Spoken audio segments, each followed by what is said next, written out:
बऱ्याच लोकांचा ढेपेवाडा, शनिवारवाडा, पाटील बुवांचा वाडा असतो ना, तसंच आमचं घर म्हणजे तंटेवाडा. थोडक्यात मी पाडलेलं आमच्या घराला एक नाव. अशा या आमच्या तंटेवाड्यात कधीही इमर्जन्सी लागू शकते. जेव्हा आई बाबांच्या भांडणाची ठिणगी पडते तेव्हा खरी माझी ड्युटी चालू होते. मग आईचा पहिला निरोप येतो, सई, अगं सई, बाबांना म्हणा माझ्याशी जर काही पटत नसेल ना तर उद्यापासून घराचं तुम्ही बघाव. हा निरोप मी बाबांपर्यंत पोचवतेच ना पोचवते. त्याच आधी बाबांचा प्रतिउत्तर दाखल डायलॉग येतो, हो हो नको बघू म्हणा, मी पण काही कमी नाही, सांग तुझ्या आईला. मग आल्या पावली मला परत माघारी फिरायला लागतं आणि आईकडे जायला लागतं. मग आईचा पुढचा डायलॉग असतो, हो हो मला चांगलंच माहिती तुझे बाबा काय गेले 15 वर्ष तेच बघत आले मी. जर मी तुझ्याकडे नुसती बघत उभी राहिली तर ती म्हणते काय नुसती बघत उभी राहिली, नुसती बापावर गेलीये.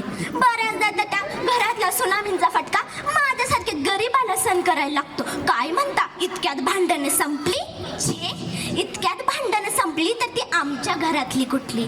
2 दिवसाचा कर्फ्यू लागला म्हणून समजा. तसं आमच्या घरात चहाला ठराविक वेळ आणि भांडणा ठराविक विषय काही नसतो. तो कुठल्याही मुद्द्यावर चालू होतं आणि हळूहळू रंगत जातं. मी आहे म्हणून संसार टिकलाय, दुसरी एखादी असती तर कधीच निघून गेली असती. हा आईचा जगप्रसिद्ध डायलॉग आल्याशिवाय भांडण झाल्याचा काही फीलच येत नाही. बऱ्याचदा तर भांडणात इतके चढ उतार येतात की नेमकं भांडण कुठल्या मुद्द्यावर चालू झालंय हेच ते दोघे विसरून जातात. मात्र भांडण चालूच असतात. आता येतो भांडणाचा पुढचा टप्पा. काय म्हणता तो कोणता? थांबा सांगते. जसंच आता इराण अमेरिकेचं जे युद्ध चाललंय ज्यामुळं आपल्याला सिलेंडरच भेटत नाही, झाली पंचायत, तसंच आमच्या घरात स्टेटस वॉर सुरू होतो. म्हणजेच कालच्या युद्धाचा पडसाद, कालच्या भांडणाचा पडसाद. दुसऱ्या दिवशी जाणवायला लागतं की दोघी आपल्या मोबाईलच्या व्हॉट्सअप स्टेटसला काही वैचारिक तर काही टोमणे दाखल वाक्य ठेवतात. जोपर्यंत पुढचा तो पाहत नाही तोपर्यंत काही चेन पडत नाही आणि जेव्हा पुढचा तो पाहतो तेव्हा ते स्टेटस सार्थक लागलं म्हणून समजा. पण या काळात त्यांचं चॅटिंगचं माध्यम मीच असते बरं का. सई, अगं सई, मी आज ऑफिसवरून येताना काही भाजी बिजी आणणार नाही, सांग तुझ्या आईला. हे जर मी आईला सांगितलं तर आई नुसती बरं असं म्हणेल. पण या बराचा सूर काय बरा नसतो बरं का. मग त्या रात्री हमखास पिठलं भाकरी केलं म्हणून समजा. अनेकदा तर भांडणाचा सेंटर पॉइंट मीच असते. आता तुम्ही म्हणाल ते कसं काय? थांबा सांगते. या उन्हाळी सुट्टीत मला कुठला तरी हॉबी क्लास लावायचा होता. तर आई म्हणाली कथ्थक लाव आणि बाबा म्हणाले स्केटिंग लाव.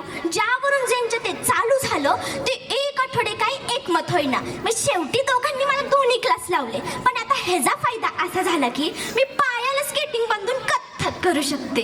काय म्हणता त्यांचं कधी एकमत होतं का? होतं.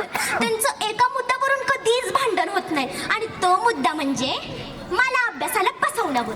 किती बरं झालं असतं की त्यांचं भांडण मी अभ्यास करावा की नाही करावा यावरून झालं असतं, तर मी अभ्यास म्हणून मस्तपैकी त्यांचं भांडण एन्जॉय केलं असतं.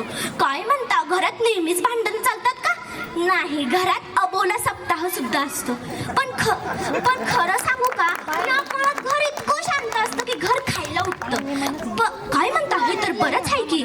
पण या काळात दोघे एकमेकांवर इतकं प्रेम करतात की भांडणाची नवीन ठिणगी पडतेच आणि इतिहासाची पुनरावृत्ती होते. असो, अशा या आमच्या तंटेवाड्यात आम्ही सुख शांतीने आणि भांडणमय वातावरणात अगदी आनंदी राहत आहोत. अरे बापरे, काय झालं?